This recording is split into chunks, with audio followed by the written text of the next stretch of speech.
The Eldoret North Member of Parliament and URP presidential hopeful stepped forward, ostensibly to set the record straight, on a top-secret meeting he held with Prime Minister Raila Odinga at the residence of a mutual friend in Nairobi, Ruto cheekily denying that the meeting did not take place.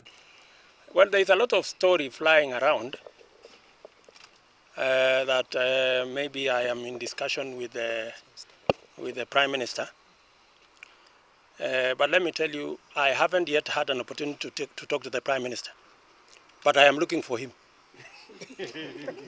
Because I believe that to be able to build enough momentum and enough bridges for me to become the President of Kenya, I will need to talk to my friends, I will need to talk to my supporters, and even talk to my competitors. And even after denying that he met Odinga, Ruto went on to say that he was keen for a deal with the Prime Minister. If you happen to come across the Prime Minister, tell him William Ruto is looking for him. What do you want from him? I want him to come and support this movement. I want him to come and support this great movement, you know, the kusema na kutenda movement. Sources disclosed that for weeks, Odinga has been sending emissaries to Ruto, his one-time key political ally, now turned arch rival, in an attempt to build bridges as the March 2013 race to State House draws closer.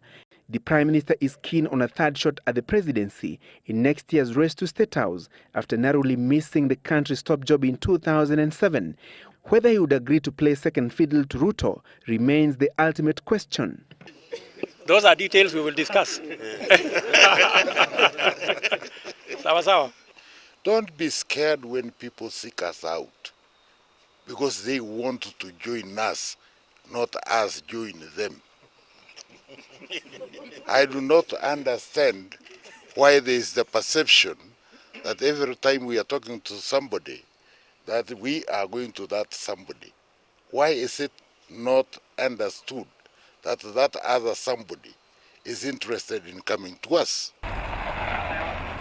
And less than 48 hours after the late-night top-secret meeting with Odinga, Ruto met yet another presidential contender, Musalia Mudavadi, who is in the Kibaki succession contest on a UDF ticket. Their deliberations that lasted about an hour at Ruto's presidential campaign secretariat along Ngong Road centered on a possible pre-election deal.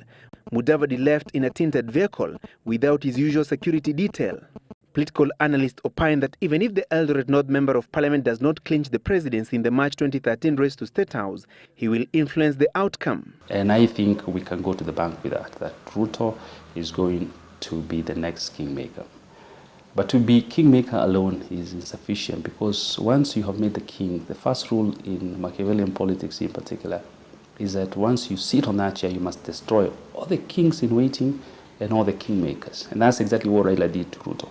Ruto made him king by giving him some support, but Raila had to destroy him as a kingmaker and a king in waiting. Ruto's separate meetings with Raila and Mudavadi follows a lunchtime session he held with two other presidential contenders, Deputy Prime Minister Uhuru Kenyatta and Vice President Kalonzo Musyoka, on Thursday last week, where the groundwork for a pre-election political pact was laid. The election law requires that pre-election pacts must be structured and formalized before December 4th this year. Francis Gashuri, Citizen Live at 9.